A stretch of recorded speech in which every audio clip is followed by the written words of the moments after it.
My wife said, bringing my ex is just a trust test.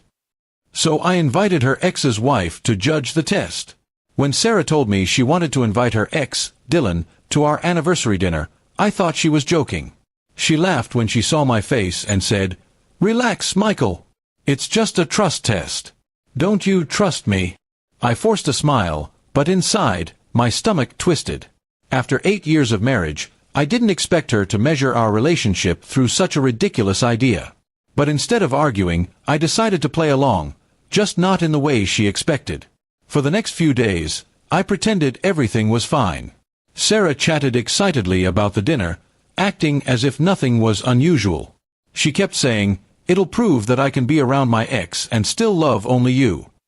I nodded, but a quiet plan was forming in my head. If this was truly a test of trust, then I wanted both sides of the story present. Dylan's wife, Emma, deserved to know too.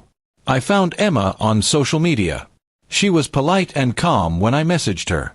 I explained what Sarah had planned, how she called it a trust test, and how uncomfortable it made me.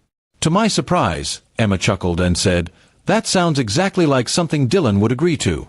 He loves being admired." She thanked me for telling her and agreed to come, on one condition. "Let me come as a surprise guest," she said. "I'll help you see how they really behave when they think no one's watching." When the night arrived, Sarah looked stunning in her emerald dress. She kept asking if I was nervous. "Not at all," I replied, smiling faintly. She didn't notice that I had an extra chair set up. The dinner was at a cozy Italian restaurant, softly lit with candles. Dylan arrived, just as smug as I remembered him from old photos. He greeted Sarah warmly, too warmly, and barely acknowledged me. Throughout dinner, Sarah and Dylan laughed about their old memories. She acted playful, teasing him about college days, while I stirred my pasta silently. I wasn't angry, just observing. Sarah leaned in closer to Dylan, her voice soft. "See?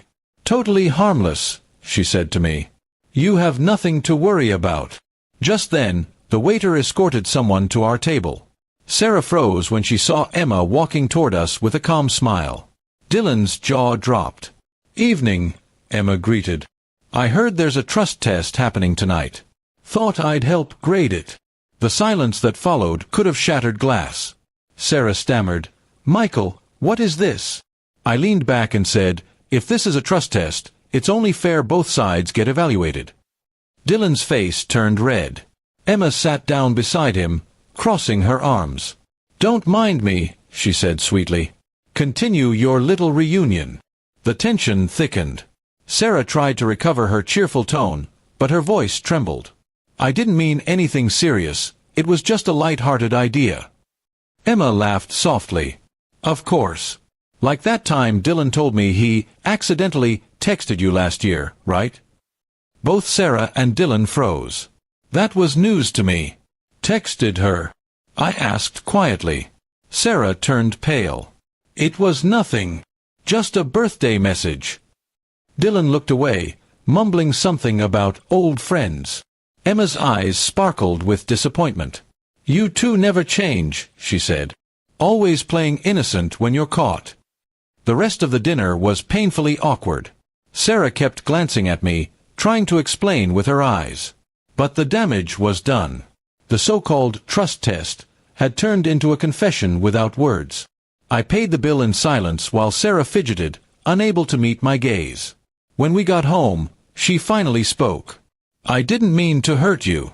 I just wanted to show you that I'm trustworthy." I sighed. "If you were, Sarah, you wouldn't have needed to test it." She started crying, but I didn't say anything more. I was too tired of pretending everything was fine.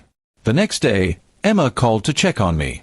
"I'm sorry it turned out like that," she said gently. "But maybe it's better you saw the truth with your own eyes." I thanked her.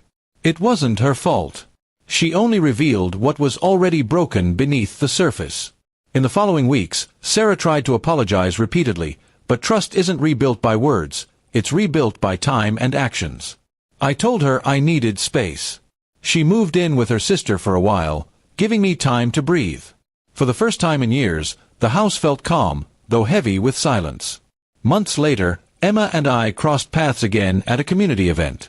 We shared a quiet laugh about the absurd dinner that had changed both our lives. "At least we passed the test," she joked softly. And she was right. While Sarah and Dylan's lies had failed, our honesty had endured. Sometimes, love doesn't need tests. It needs respect. And sometimes, it takes a single night of truth to reveal how fragile trust really is.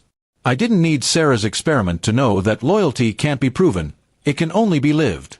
And from that night on, I promised myself never to let anyone test love again.